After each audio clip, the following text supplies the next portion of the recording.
2 Reis, capítulo 4, do versículo 1 ao versículo 7, diz assim: certa mulher das mulheres dos discípulos dos profetas clamou a Eliseu, dizendo: meu marido, teu servo, morreu, e tu sabes que ele temia ao Senhor. É chegado o credor para levar os meus 2 discípulos, para lhes serem escravos. E Eliseu lhe perguntou: que te hei de fazer? Diz-me o que é que tens em casa. E ela respondeu: tua serva não tem nada em casa, senão uma botija de azeite. Então disse ele: vai, pede emprestadas vasilhas a todos os teus vizinhos, vasilhas vazias, não poucas. Então entra, fecha a porta sobre ti e sobre teus filhos, entra e deita o teu azeite em todas aquelas vasilhas. Põe a parte a que estiver cheia. Partiu, pois, dele, fechou a porta sobre si e sobre seus filhos. Estes lhe chegavam as vasilhas e ela as enchia. Cheias as vasilhas, disse ela a um dos seus filhos: chega-me aqui mais uma vasilha. Mas ele respondeu: não há mais vasilha nenhuma. E o azeite parou. Então foi ela, fez saber ao homem de Deus, e ele disse: vai, vende o azeite, paga a tua dívida, e tu e teus filhos vivei do resto. Vamos orar? Muito obrigado, Espírito Santo, porque a tua palavra é viva, eficaz e poderosa para mudar a nossa história, para mudar as nossas vidas.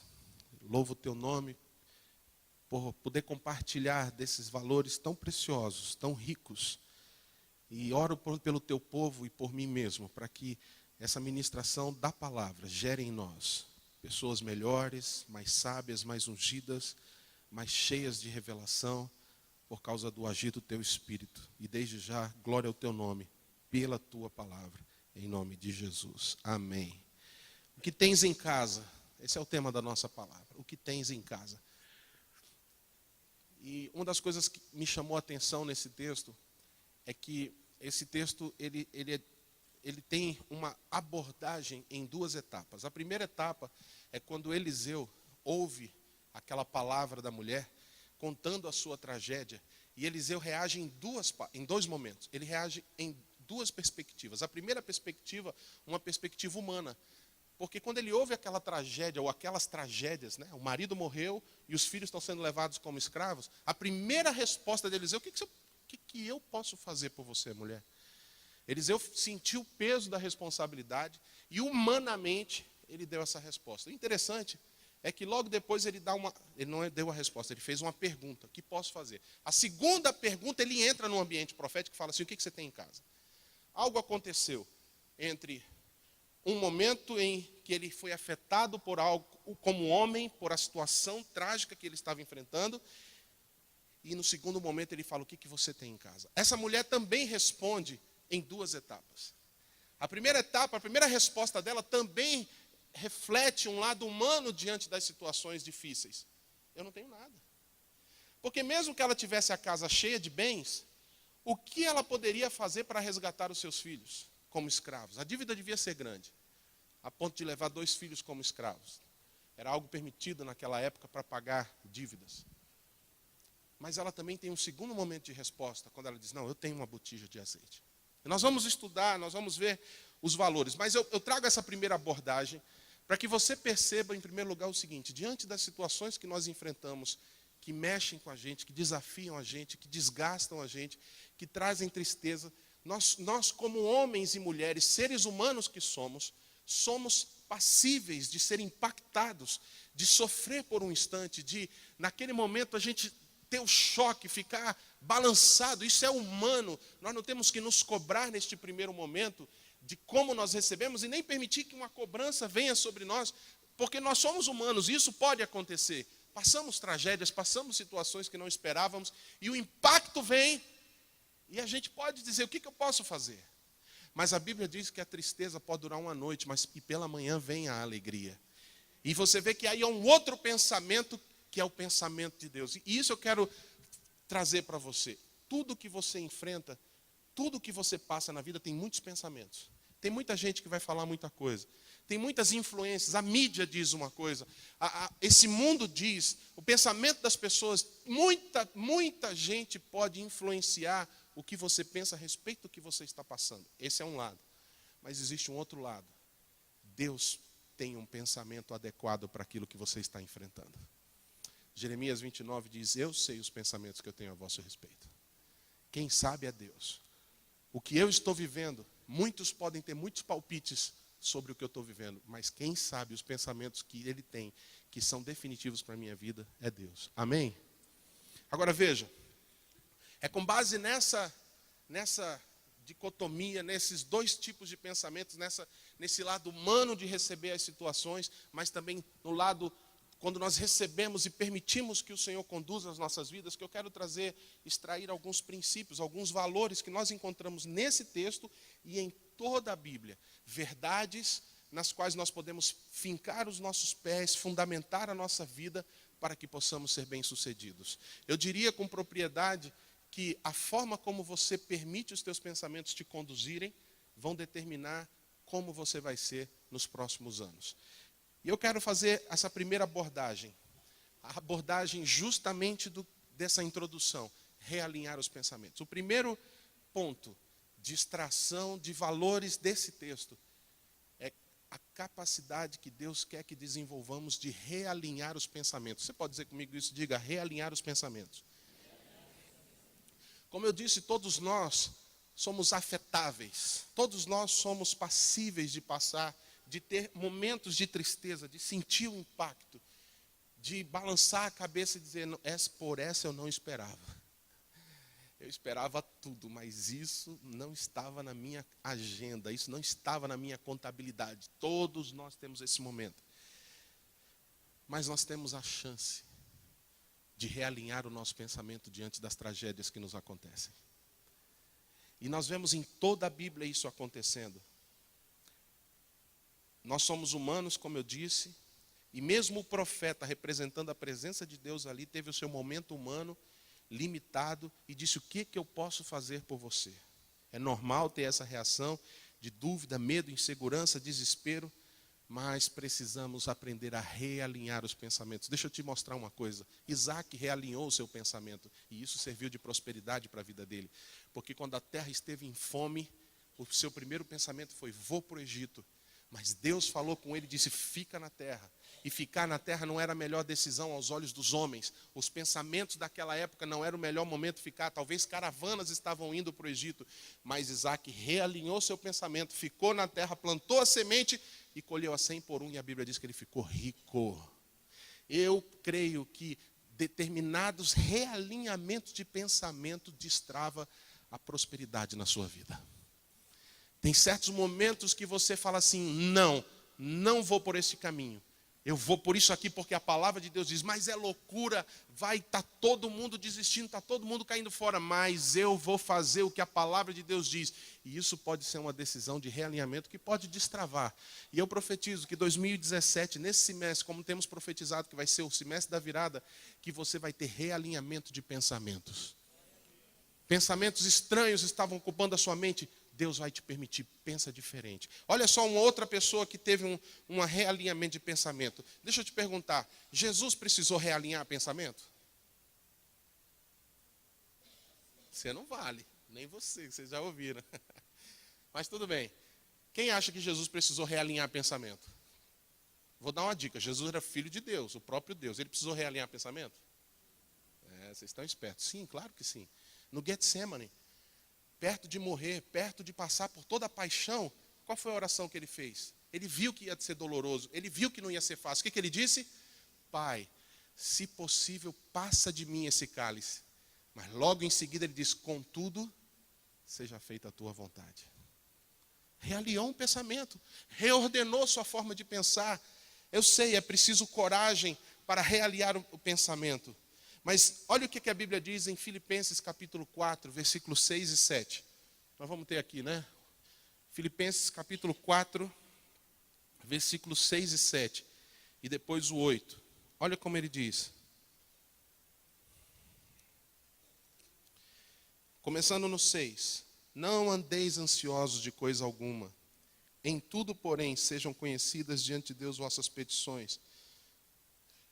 Pela oração, pela súplica, com ações de graças, e a paz de Deus, que excede todo entendimento, guardará o teu coração e a tua mente em Cristo Jesus. Aí no versículo 8 ele diz assim: finalmente, irmãos, tudo que é verdadeiro, respeitável, justo, puro, amável, tudo que é de boa fama, se alguma virtude há, se algum louvor existe, se algum louvor tem, nisso pensai. Diga comigo, nisso pensai. Presta atenção. Quando Paulo diz assim, pense nisso, isso é realinhar pensamento. Ele está ensinando, aprenda a pensar o que é certo. Mas nem sempre o primeiro pensamento não vai ser o certo. Mas nós precisamos aprender a realinhar o pensamento. Tem pessoas que não dá tempo de realinhar o pensamento, porque na verdade nem pensa no primeiro pensamento. Eu ouvi essa frase da minha esposa essa semana sobre pensar o que está pensando. Você tem pensado no que você tem pensado? Pensar no pensamento que está vindo. Eu entendo isso como Jesus dizendo vigia. Ora, mas também vigia para você não cair em tentação. Vigiar sobre o que você está pensando. Mas tem pessoas que não dá tempo de pensar no que está pensando, porque antes de pensar já falou. E se não dá tempo de realinhar pensamento, não dá nem tempo de realinhar o que disse. Não é verdade? Quando vê, já disse. E ainda pergunta, o que eu falei mesmo? Porque fala tanto que nem sabe o que disse. Não é verdade, irmão? Estou falando de realinhar pensamento. E aí me deu vontade de falar esse negócio de realinhar o que diz. Quantos aqui já caíram nessa de repente falar e falar, meu Deus, por que eu falei isso? Vamos, irmão, confessa, um momento, né, de quebrantamento. Olha só quanta gente. Eita! Mas tem gente que é tão duro de coração, não realinha, que diz assim, é isso mesmo que eu quis dizer. Sabe que não era para ter dito aquilo, mas ainda fala assim, eu falei, está falado. Oh, Jesus. E a Bíblia diz, se realinhar pensamentos pode me levar à prosperidade, irmãos, deixa eu dizer uma coisa. Não realinhar pensamentos pode travar a sua vida. Sabe por quê? Porque o que você pensa, isso você acaba fazendo. Porque nossas atitudes são fruto do que nós pensamos. Tudo começa na forma de pensar. É por isso que a Bíblia é tão séria quanto a questão de guardar o coração, guardar a mente. Veja o que disse aqui, cuidado com a ansiedade, para que você tenha a sua mente e o seu coração guardados.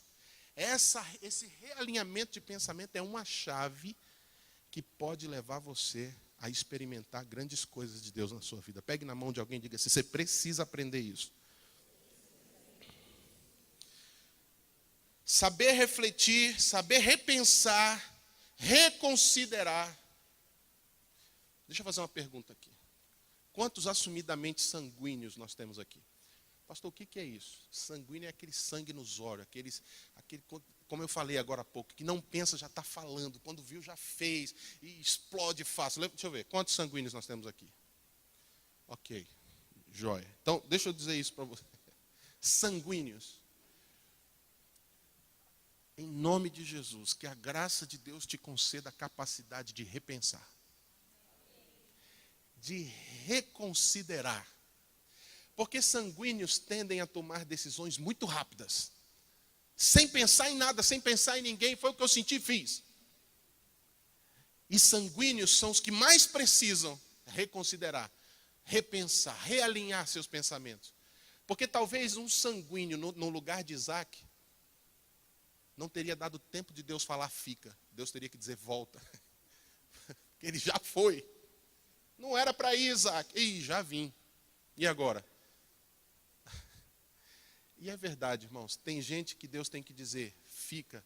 Mas tem gente que Deus tem que dizer volta. E tem gente que às vezes Deus tem até que dizer ressuscita. Mas eu creio que em nome de Jesus, essa chave na tua vida vai entrar em funcionamento. Deus vai te ensinar a cada dia a reconsiderar, a realinhar os pensamentos. E para aqueles que têm dificuldade até de pensar, já fala antes, Deus vai te ajudar a voltar atrás da palavra, rebobinar a fita. Quem é do tempo da fita cassete? Fita cassete. Quem já rebobinou fita numa caneta assim? Quanta gente vai passando da idade, né, irmãos? Tem uma geração, esses dias no carro, eu falei fita cassete, meus filhos perguntaram, o que é isso, pai? Falei, ai meu Deus, a coisa está feia para o meu lado. O que é fita cassete? Tem gente que precisa rebobinar como uma fita cassete.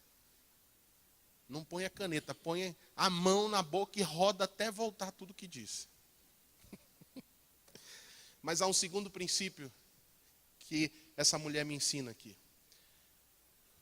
O segundo é fé e clareza. O primeiro é realinhar o pensamento. O segundo, diga comigo, fé e clareza. Irmão, você prestou atenção na forma como essa mulher expõe a vida toda dela em 3 frases? Ela conta toda a história da sua jornada e o que ela precisa em 3 frases. Meu marido, teu servo, temia a Deus. Então ela fala do caráter do marido. Ela fala qual era a profissão do marido, discípulo de profeta. Aí ela fala que o marido tinha caráter. Fala o que aconteceu, o marido morreu. Aí ela diz que os credores estão ali para levar os seus filhos como escravos por causa da dívida.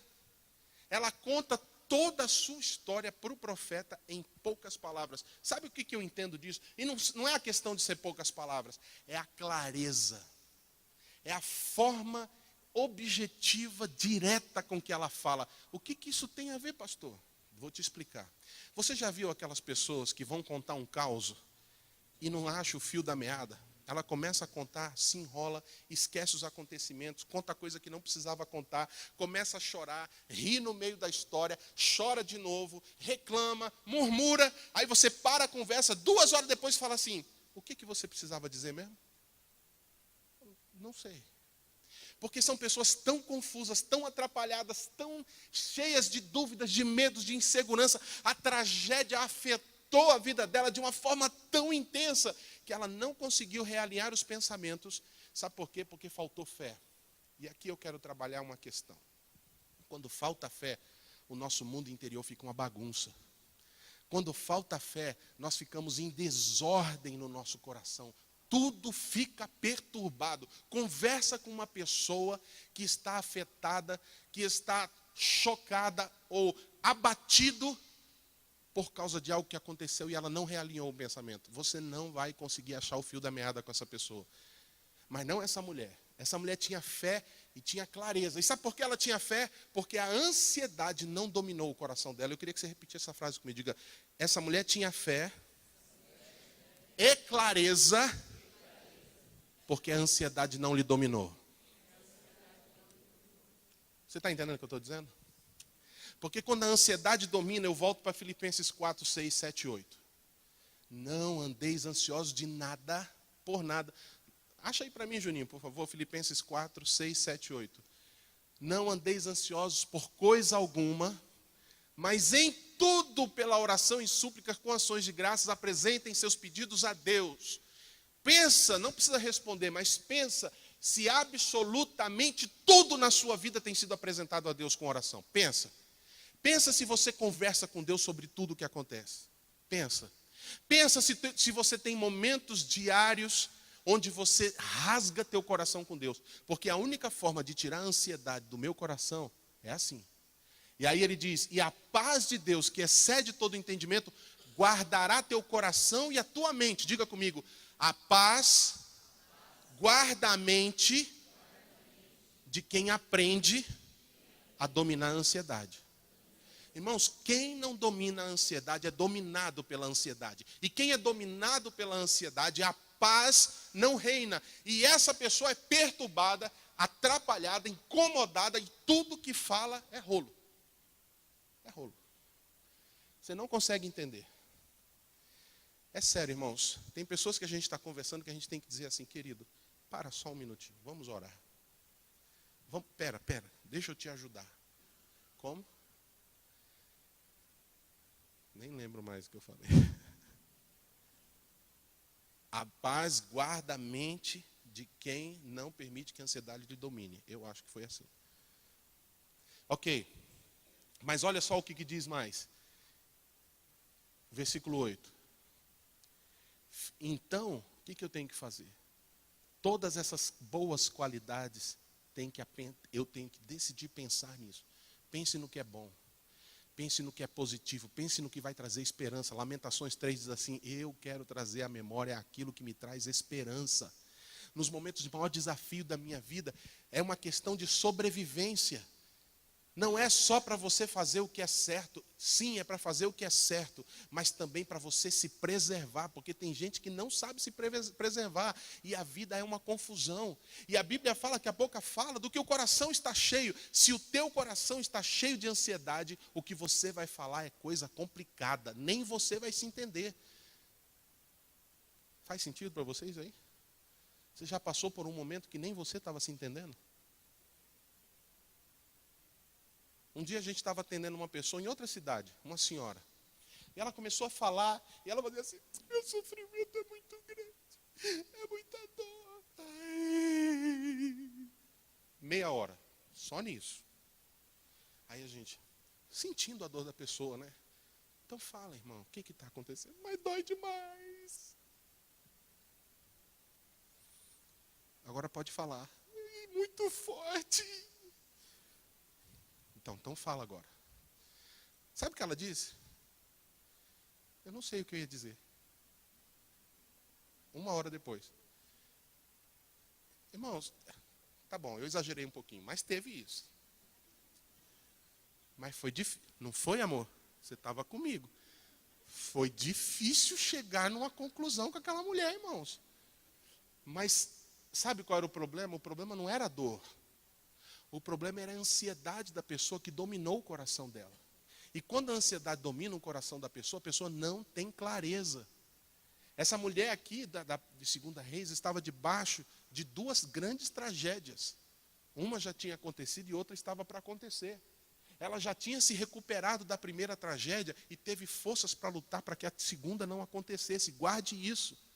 O seu marido já tinha morrido e os seus filhos iam ser levados como escravos. Se aquela mulher se entrega à ansiedade, ao desespero, ela ia ver sua vida se deteriorar. Ela ia perder o resto que tinha. Mas ela se levantou, se reergueu, recuperou-se da primeira tragédia, não sei como, mas a graça de Deus faz isso, e teve coragem de lutar para não perder os seus filhos. Tem gente que tem permitido que sucessivas tragédias venham sobre a sua vida, porque não para na primeira. Porque é dominado pela ansiedade, pelo temor, pelo medo, pela revolta, pela raiva, não consegue se controlar e vai sofrendo tragédia após tragédia. Eu estou aqui para declarar para você que Deus vai te dar graça para você superar o que você enfrentou, para ter forças para enfrentar o que vem adiante. Porque quanto mais eu me levanto em Deus, mais desafios eu vou ter que enfrentar. Pegue na mão de alguém, me ajude a pregar e diga para essa pessoa: o que passou, passou. Fica forte, porque Deus vai te levantar para continuar enfrentando o que está por vir. Eu quero trazer uma abordagem para você com base nessa fé e clareza, numa forma de ver 1 Pedro, Juninho, vamos lá comigo, 1 Pedro 5, 7 e 8a, só a primeira parte do versículo 8, eu nunca tinha visto dessa forma, 1 Pedro 5, versículos 7 e o 8.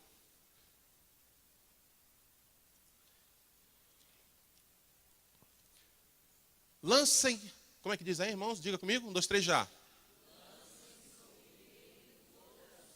Pausa. Como resolve a questão da ansiedade? Às vezes a gente pede: Deus, me cura da minha ansiedade. Tudo bem, a gente entende a fé da pessoa, mas na verdade é você que toma uma decisão de jogar sobre ele a tua ansiedade, porque ele tem cuidado de vós. Diga comigo, lancem sobre Deus toda a ansiedade, porque ele tem cuidado de vós. Veja, 2 pensamentos de novo aqui, 2 pensamentos antagônicos.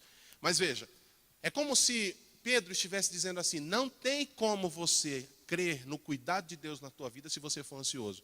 Porque se você for ansioso, você está dizendo que Deus não cuida de você. Mas quando você lança a tua ansiedade sobre ele, você está concordando com a verdade de que Deus cuida de você.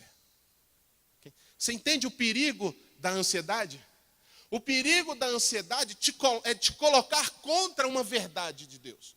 Porque a ansiedade não te permite usufruir de uma verdade que é imutável. Deus cuida de nós. Quantos concordam? Quantos creem nisso? Quantos aqui podem dar um glória a Deus bem fortes porque sabe que Deus cuida de você? Mas quantos são ansiosos? Ficou difícil levantar a mão agora. Porque se você é ansioso, você até acha que Deus cuida, mas você não confia que Deus cuida. Porque a ansiedade é a descrença na verdade de que Deus cuida de você. Agora, olha o versículo 8, a parte A, o que diz. Estejam alertas e vigiem. Na minha versão, diz assim, sede sóbrios. Tenha sobriedade. Fica aí nesse versículo. É lógico que no versículo 8 ele vai falar sobre cuidado, o diabo está se levantando como um leão, ele está ao teu redor, vendo quem possa tragar. Mas qual é a brecha que Pedro está falando para a gente ter cuidado para o diabo não entrar? Qual é a brecha?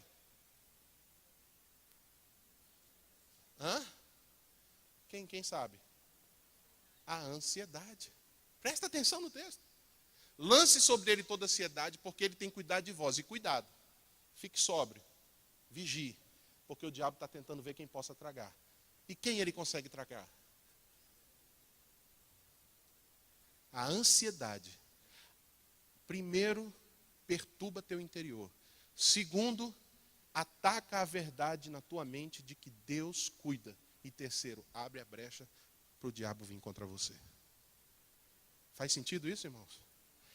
E se eu disser para você, se eu colocar o texto da seguinte maneira, lancemos sobre Deus toda a nossa ansiedade, porque Ele tem cuidado de vós, sede sóbrios. E se eu disser para você que sobriedade é consequência de quem aprendeu a jogar toda a ansiedade de si.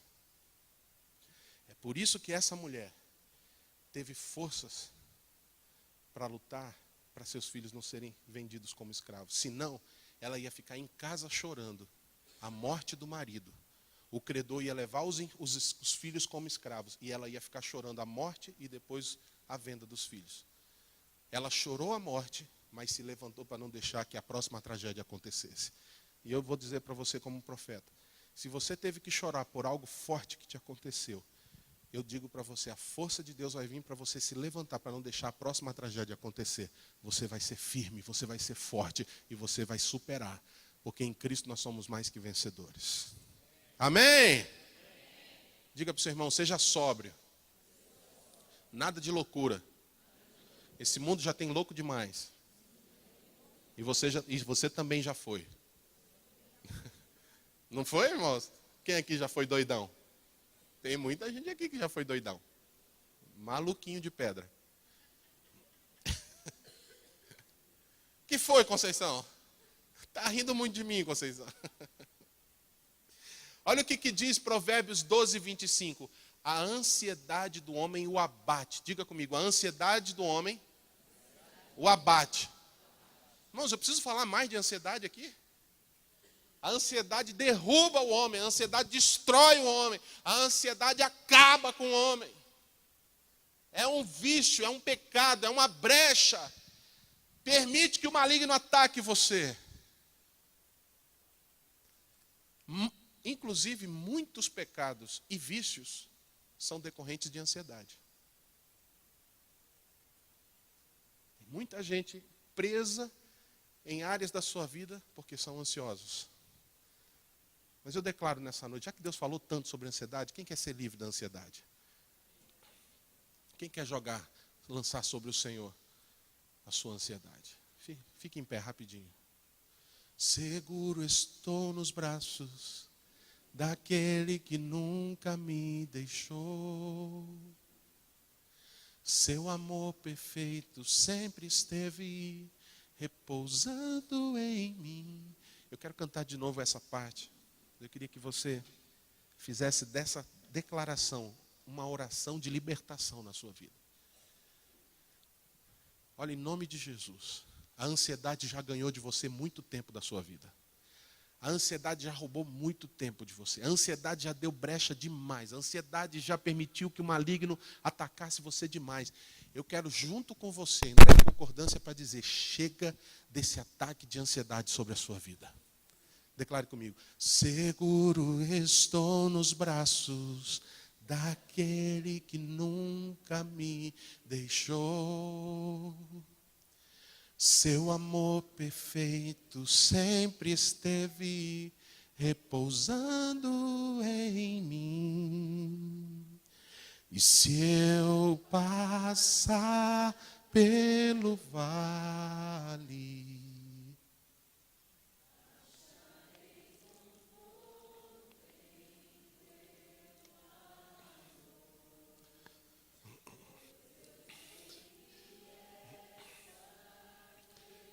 que me guarda,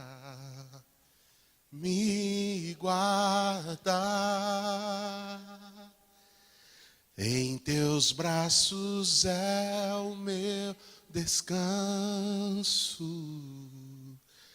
em teus braços é o meu descanso, em teus braços é o meu descanso, em teus braços. Pai, eu oro por essas vidas que diante do Senhor em pé reconhecem que lutam com a ansiedade. Mas nessa noite juntos, Pai, nós lançamos sobre Ti toda a nossa ansiedade, toda a preocupação com o que aconteceu, com o que não aconteceu, com as frustrações, com as dificuldades, nós lançamos sobre Ti agora. Te pedimos perdão, Pai. Perdão pela ansiedade. Perdão porque nós reconhecemos agora que quando somos ansiosos, nós lutamos contra a verdade de que o Senhor cuida de nós. E eu decido acreditar que o Senhor cuida de mim e não na mentira de que eu estou sozinho para enfrentar essa luta. Eu creio que o Senhor cuida de mim. Estamos seguros nos teus braços. Traz esse refrigério no coração de cada pessoa. E eu declaro em nome de Jesus, sejam livres de toda ansiedade. Em nome de Jesus. Pode sentar, queridos. Sabe por que eu creio? Eu não sei, eu não estou conseguindo sair do negócio da ansiedade aqui. Eu tinha mais 3 pontos para falar, talvez eu não consiga hoje. Mas eu preciso dizer isso. Eu senti muito forte de que tem bênçãos impedidas na sua vida, porque o que tem governado você tem sido a ansiedade. Você já viu histórias de mulheres que não conseguem ter filhos, não conseguem engravidar, e de repente, aí adota uma criança, e depois de adotar, nasce, vem o filho e engravida? Quem já ouviu história assim? Você sabe o que é isso? Ela adotou, teve que focar na criação daquele bebê, esqueceu da sua dor, esqueceu da sua ansiedade, sua madre abriu, a ansiedade destravou, quer dizer, foi embora e destravou o que estava impedindo. Mas isso não acontece só na questão de gravidez, isso acontece também no gerar em nós aquilo que Deus quer fazer nas nossas vidas. Da mesma forma como acontece na vida da mulher estéril, que na verdade a ansiedade pode ser considerada como uma das maiores causas de esterilidade na vida da mulher, a ansiedade é uma das maiores causas de esterilidade naquilo que Deus quer fazer na sua vida. Porque o que Deus vai fazer na nossa vida é gerado em nós com fé, com oração, com choro, com clamor, com esperança, com busca, com compartilhar, com concordância. Eu engravido no meu espírito daquilo que eu vou gerar. Mas a ansiedade me faz estéril. E isso me leva a entender que muito do que já poderia estar vivendo, eu não estou vivendo, porque eu fui travado pela ansiedade. E por isso a importância de nessa noite, nós crermos que ao você colocar de pé, já atendendo esse apelo e declarando, eu não quero mais viver debaixo dessa ansiedade, eu declaro profeticamente, né? Você decidiu lançar e por isso eu posso declarar, que você está livre disso para você poder romper e prosperar naquilo que Deus tem para a sua vida. Chega de esterilidade, chega de viver preso naquilo que a ansiedade tem te roubado. Amém? Espírito Santo, posso ir para o próximo? Quantos sentem que isso que eu acabei de falar é uma verdade que o Espírito Santo trouxe para você? Você foi roubado pela ansiedade em muita coisa. Quantos sentem que isso é uma real na sua vida? Quantos creem que nessa noite isso está sendo quebrado em nome de Jesus? Você pode, com a sua mão, fazer essa oração de novo comigo? Porque eu vou respeitar um ambiente profético, irmão. Se o Espírito Santo está mexendo, eu vou respeitar isso. E eu quero fazer isso com você. Diga assim comigo, em nome de Jesus. Eu quebro na minha vida e na vida da minha família todo entrave, todo impedimento gerado pela ansiedade. Eu confesso como pecado diante da tua palavra, que me trouxe luz, que eu pequei com ansiedade. Eu dei brecha e talvez tenha sido atingido pelo maligno. Mas nessa noite, pela fé, eu creio que o teu sangue, Jesus, me cobre agora. Recebo o teu perdão e declaro agora que eu estou livre para viver com abundância o que o Senhor tem para mim. Em nome de Jesus. Aleluia. Glória a Deus.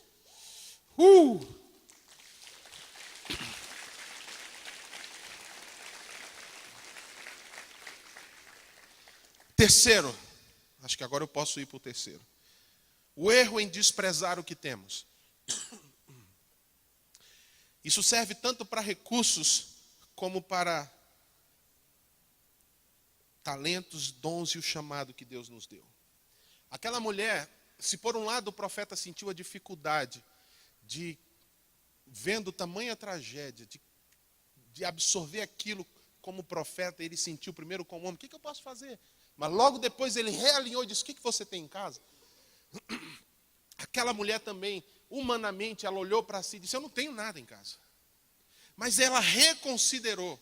E ela disse, não, eu tenho uma botija de azeite. E depois eu vou explicar para você, culturalmente, o que significa ela dizer, eu tenho uma botija de azeite. No ambiente profético que ela foi criada. Mas o ponto que eu quero tratar aqui é o erro que nós temos em desprezar, às vezes, o mínimo. E isso nos leva também a outra prisão. Porque quando nós desprezamos o que temos, por mais insignificante que sejam aos nossos olhos, nós caímos numa maldição, que é a maldição da comparação. A gente fica se comparando com os outros, se comparando com o resultado dos outros, com o quanto os outros alcançaram, com o tempo que ele levou para alcançar aquilo que eu gastei um tempo e não alcancei ainda. Esse ambiente de comparação é totalmente destruidor na sua vida. E ele é resultado de um outro pecado, que é o desprezar o que se tem.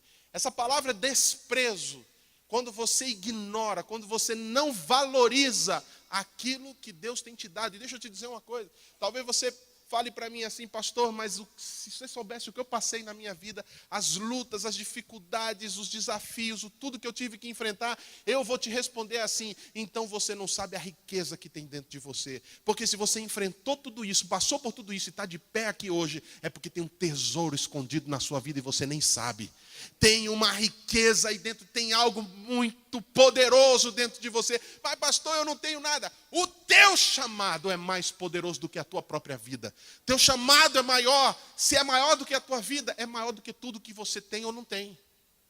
Mas nós precisamos mudar essa cultura na nossa mente de desprezar as pequenas coisas. Veja, grandes milagres aconteceram porque não foi desprezado pequenas coisas.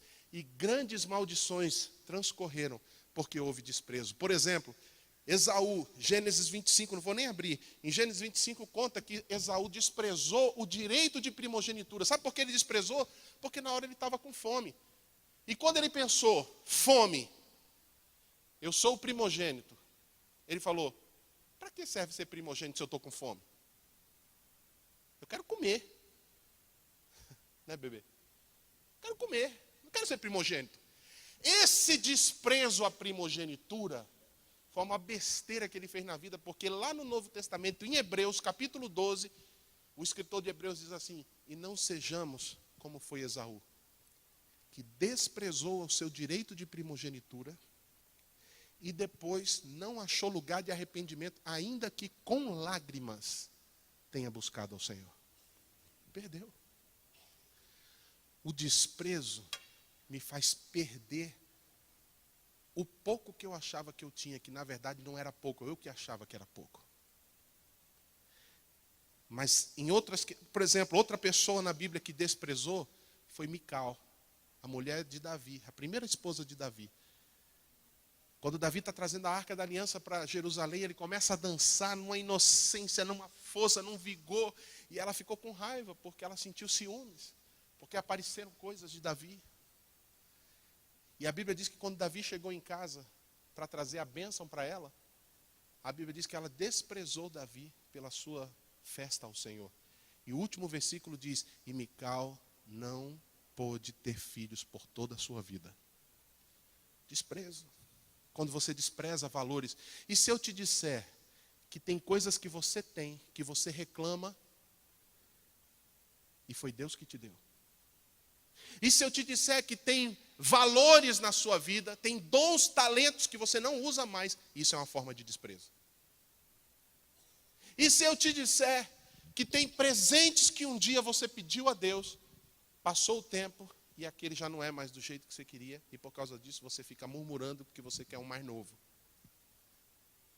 E isso é perigoso. Porque grandes maldições se seguiram na vida de pessoas que desprezaram, mas também grandes bênçãos aconteceram na vida de pessoas que não desprezaram. Por exemplo, 3 anos e meio de seca em Israel, deserto. Lembra? 3 meses de seca aqui, como é que a gente fica? Eu não estou falando de 3 meses, estou falando de 3 anos e meio. Céu sem nenhuma umidade, sem nada. Elias ora e ele vê o quê? O que ele vê? Uma pequena nuvem do tamanho da mão de um homem.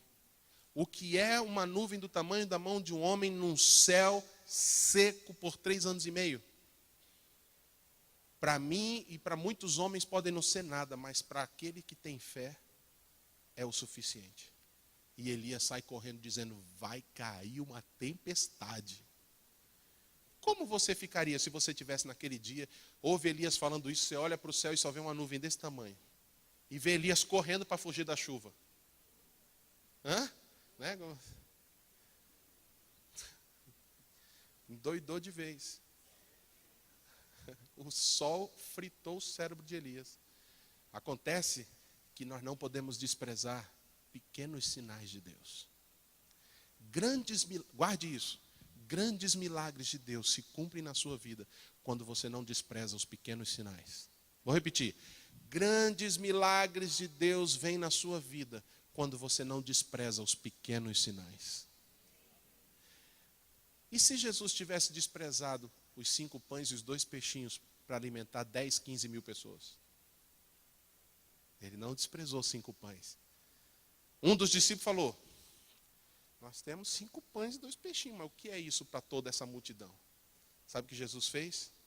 Pegou os pães e os peixes e agradeceu a Deus. Obrigado, Senhor, por essa abundância de comida que o Senhor nos dá. Louvado seja o teu nome, porque não vai faltar. Não desprezar. Pegue na mão de alguém e diga, você não pode desprezar o que Deus te deu.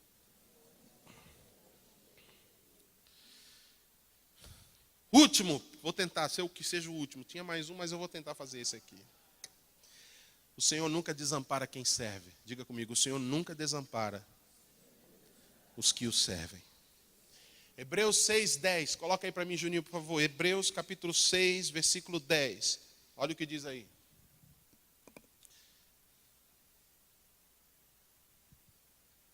Deus não é injusto. Ele não se esquecerá do trabalho de vocês e do amor que demonstraram por Ele, pois ajudaram os santos e continuam a ajudá-los. Diga comigo, Deus não é injusto para se esquecer do trabalho que eu faço. Para Ele e para os santos. Irmãos, essa mulher sabia o que era ser profético. Ela entendia o ambiente profético. E ela chega para o profeta e fala assim, meu marido, teu servo, morreu. E tu sabes. Olha como ela coloca as palavras. Olha a clareza dela, por causa da fé. Olha a propriedade dela. Você sabe.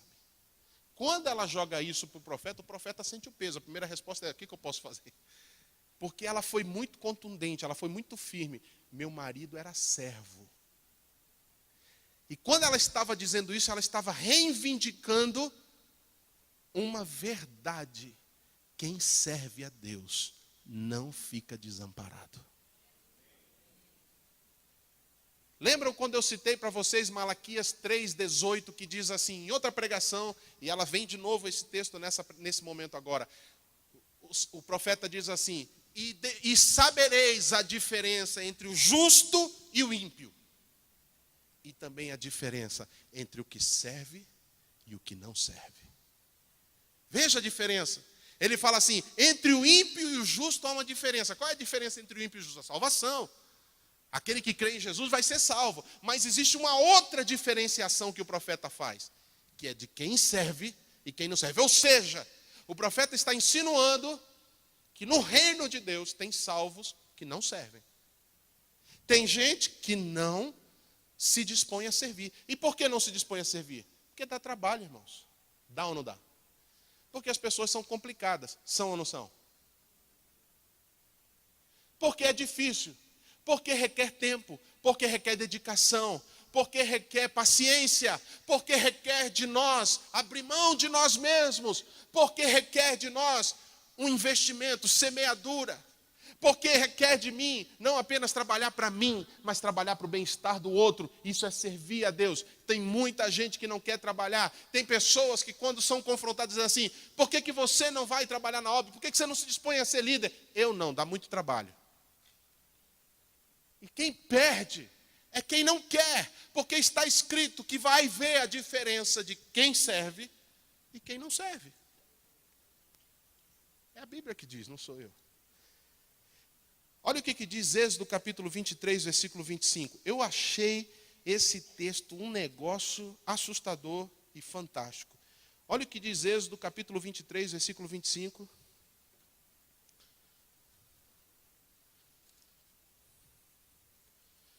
Na minha versão diz assim: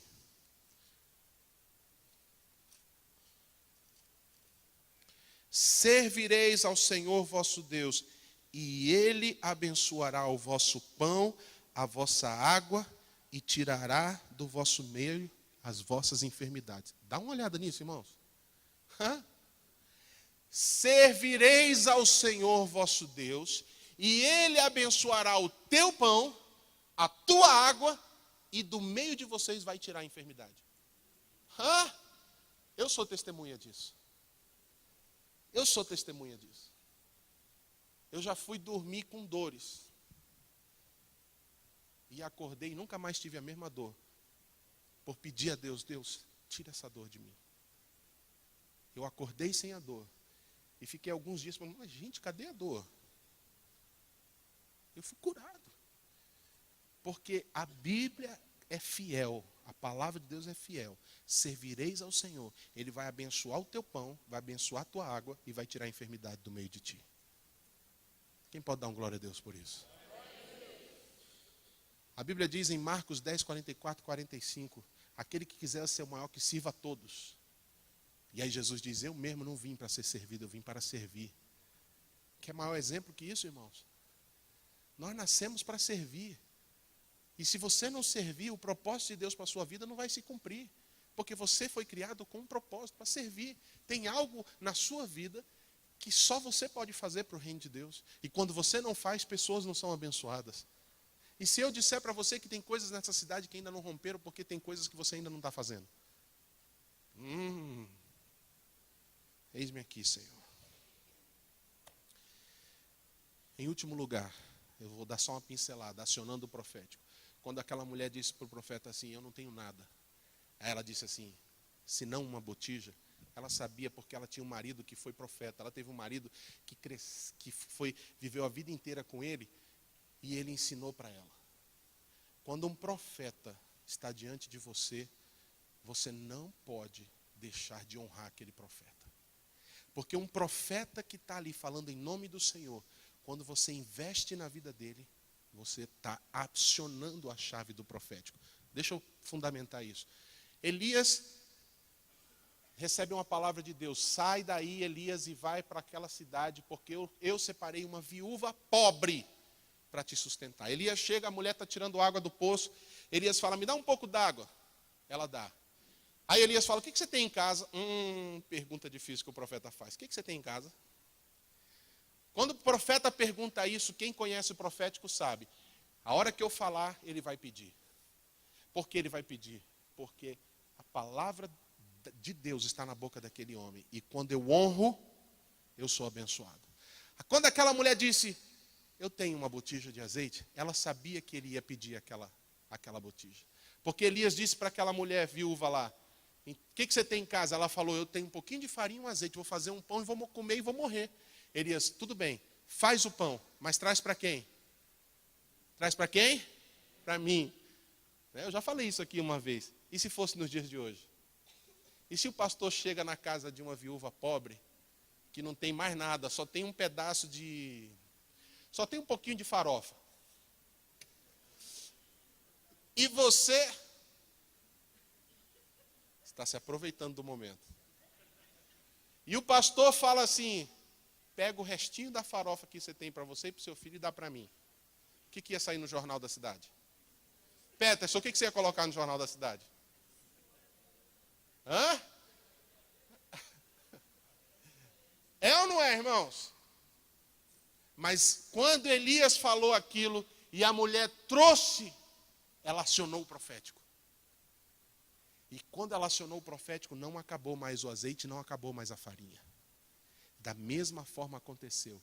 Quando ela disse, eu tenho uma botija de azeite, no coração dela, ela entregou a botija. Ela disse, faz o que você quiser. E aí Eliseu já veio com a estratégia. Pode trazer vasilha da vizinhança inteira, porque não vai acabar o azeite na tua casa. E eu quero declarar essa palavra profética sobre a sua vida. Não vai acabar o azeite na tua casa. Mas o Senhor vai desafiar você a entregar. Entrega. Semeia. Não retenha. A Bíblia diz, o ímpio retém para a sua pobreza, mas o justo dá liberalmente e prospera. Está escrito em Provérbios. Eu tenho profetizado que 2017, o segundo semestre, vai ser um tempo de virada. Se eu estou falando por Deus, vai se cumprir. Mas tem uma parte que é nossa. Eu tenho que investir. Eu tenho que plantar, eu tenho que semear. E eu preciso entender, quando eu faço, eu rodo a chave do profético e a unção vem sobre a minha vida. Mas se eu reter, eu empobreço. E aí eu te pergunto, essa mulher e a outra viúva e todos os outros deram daquilo que lhe sobrava?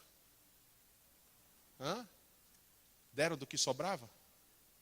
Elas foram desafiadas em que momento da sua vida?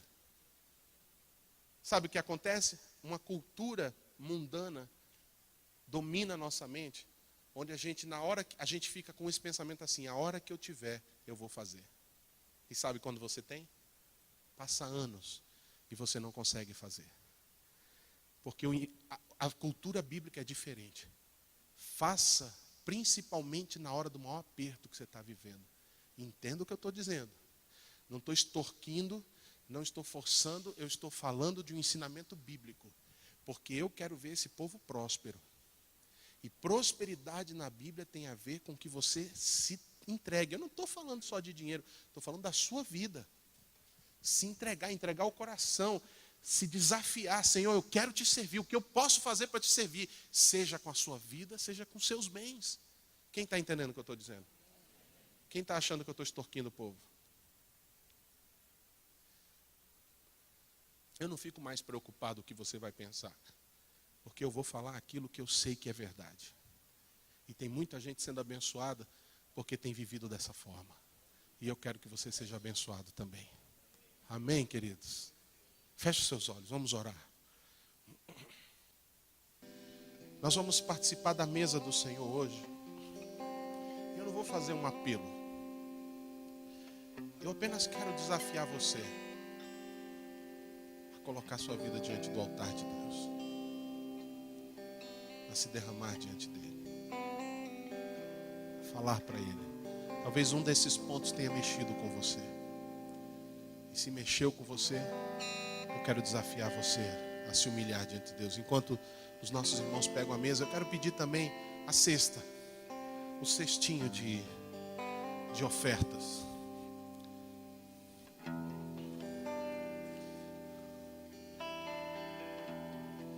Nós vamos cantar essa canção enquanto a mesa vem para cá.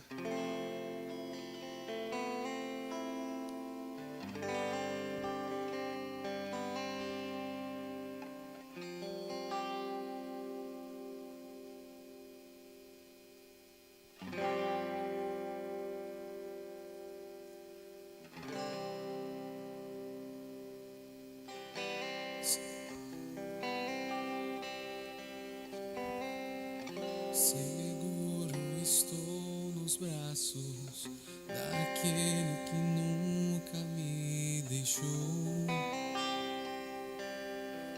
Eu pedi o cesto de ofertas. Ok.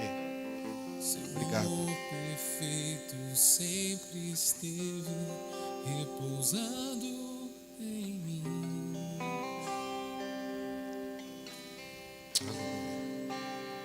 Se eu passar Vou chamar os pastores, supervisores, para me ajudarem nesse momento. acharei conforto em teu amor, pois eu sei que és aquele que me guarda, me guarda.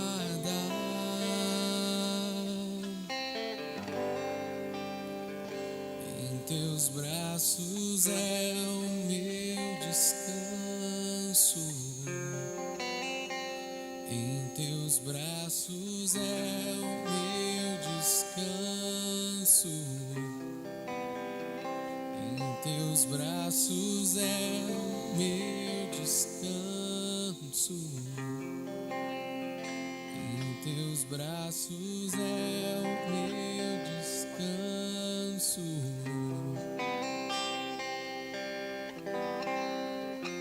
Recai-me em tua graça.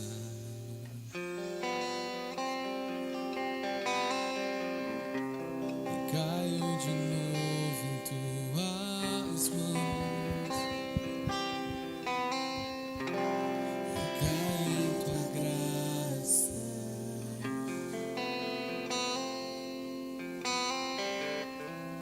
Caio de novo em suas mãos.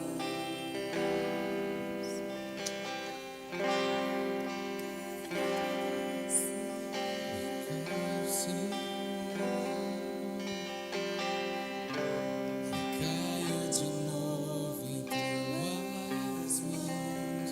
Se eu passar pelo vale, acharei conforto em teu amor, pois eu sei que és aquele que me guarda.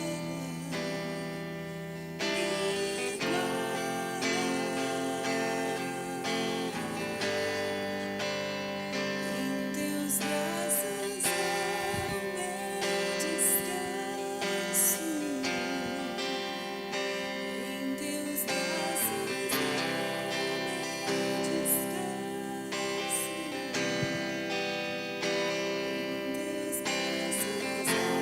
Quero explicar para você descanso.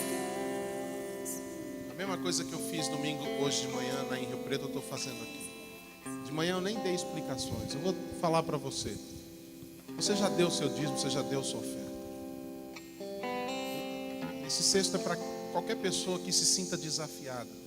Quando na hora que eu falei sobre a importância de você se entregar, semear, investir, girar o profético.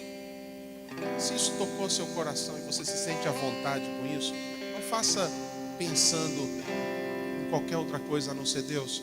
Eu tenho alguns desafios na minha vida e eu quero fazer. Eu mesmo fiz, tanto de manhã como agora.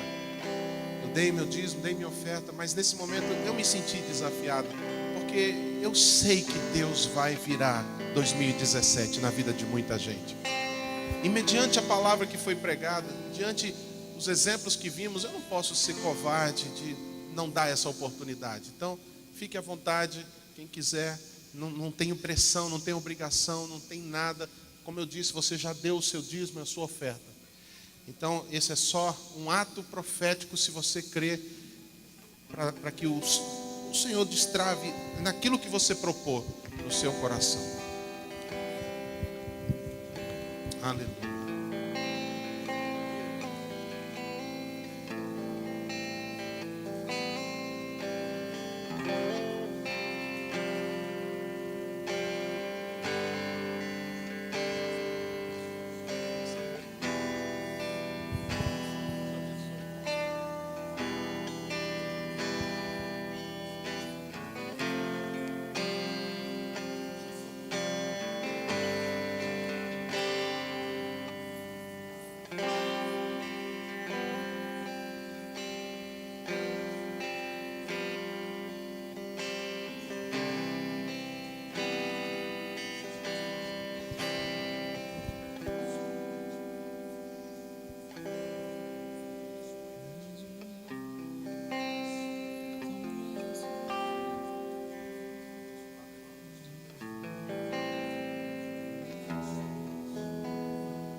Diga comigo.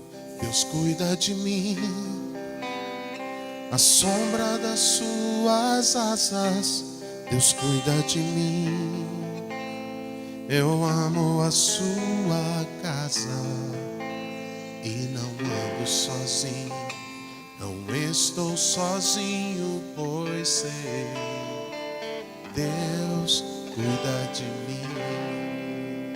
Se na vida não tem, se na vida não tem direção, eu preciso tomar decisão. Eu sei que existe alguém que me ama, Ele quer me dar a mão. Se uma porta se fecha aqui, outra porta se abre ali. Eu preciso aprender mais de Deus, porque Ele é quem cuida de mim. Deus cuida de mim. Deus cuida de mim, à sombra das suas asas. Deus cuida de mim. Eu amo a sua casa e não ando sozinho. Não estou sozinho, pois sei, Deus cuida de mim. Levante o seu pão, levante o seu cálice. Deixa eu te dizer isso. Eu creio na bênção de Deus sobre a sua vida, em qualquer aspecto, em qualquer situação. Eu creio que essa palavra profética vai te alcançar. Ela vai virar na sua vida. Nós cremos nisso, nós liberamos isso. Temos recebido palavras e estamos crendo nisso. E estamos praticando o princípio da tua palavra. E Pai, ao levantar o nosso cálice, ao levantar o nosso pão, a tua palavra diz que nós deveríamos fazer isso em memória de ti. E nós fazemos isso agora, nos lembrando do sacrifício que o Senhor fez na cruz do Calvário, nos lembrando da tua morte, do teu sangue vertido, da tua carne ferida que serviu para a nossa cura, para o nosso perdão, e serviu para nos liberar de todo o peso da enfermidades, para trazer cura, Deus. E ao erguer o nosso cálice, ao erguer nosso pão, como um ato bíblico em obediência à tua palavra, como corpo de Cristo, fazemos isso com discernimento, entendendo, Pai, que é por causa de ti, a tua graça, que nos permite participar disso. E nós fazemos com alegria, consagrando esses elementos a ti em nome de Jesus. Pode comer do pão.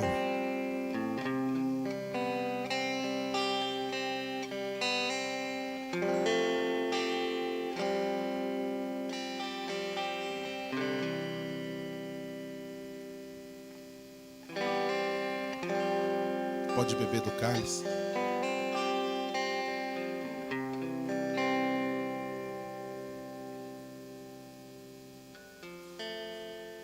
Deus cuida de mim, À sombra das suas asas, Deus cuida de mim. Eu amo a sua casa. Eu não ando sozinho, não estou sozinho, pois sei, Deus cuida de mim. Aleluia. Quantos creem que Deus cuida de você e Deus está cuidando? Amém? Senta um pouquinho. Eles chegaram atrasados ao culto porque teve um imprevisto com a bebê. A gente entende e por isso eu vou dar uma colher de chá e vou apresentar a Emanuele hoje, filha do Davi e da Deise. Vamos aplaudir ao Senhor por essa família e por esse bebê. Vou chamar os pastores aqui na frente.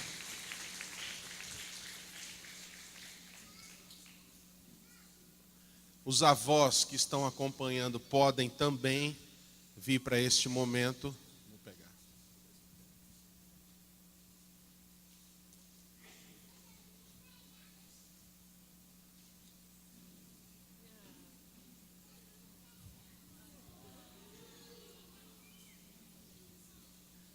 Vamos abençoar. Nós vamos abençoar. Nós entendemos que o momento profético na igreja é para isso também, para dedicar nossos bebês ao Senhor, entregando-os nas mãos dele, para que sejam aquilo que o Senhor determinou que sejam.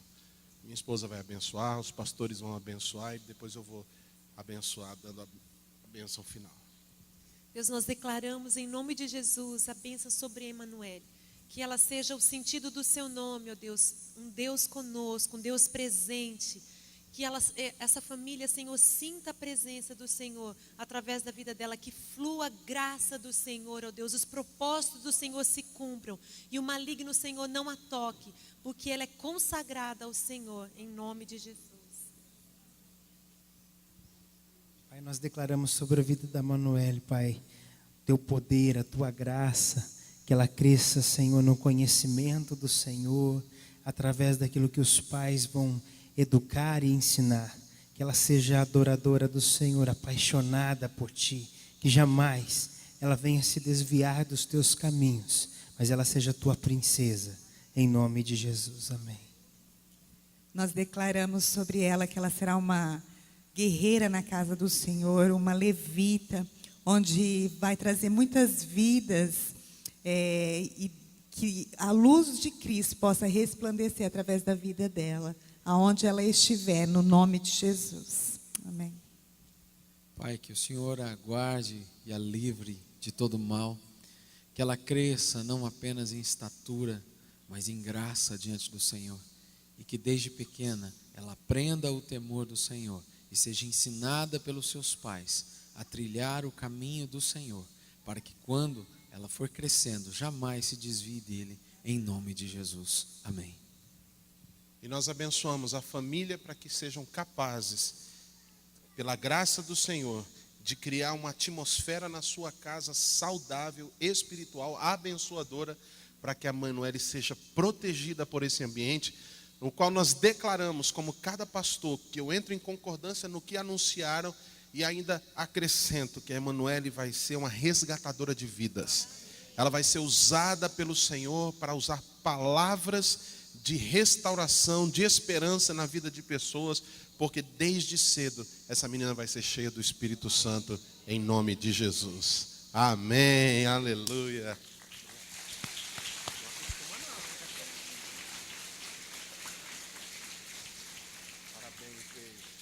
Junta a família aqui para a foto junto com os pastores.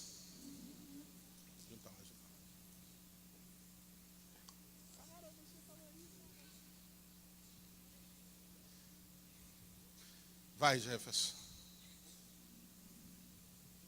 Vem cá, vovós. E a tia, né? Vai lá.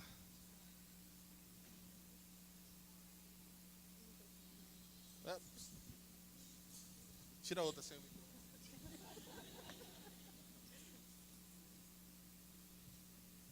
Glória a Deus. Por que eu fiquei com o microfone na boca na hora da foto, né? São coisas que acontecem depois de um culto de domingo. Que o Senhor te abençoe e te guarde, que o Senhor faça resplandecer o rosto dele sobre ti, que o Senhor tenha misericórdia de ti e faça brilhar a luz dele sobre a tua vida, que o Senhor te dê a paz, que o Senhor governe a tua vida, que você seja livre de toda ansiedade, que essa semana seja semana de milagres, de portas se abrindo, de céus se abrindo, de coisas sobrenaturais acontecendo sobre a tua vida, em nome de Jesus. Amém?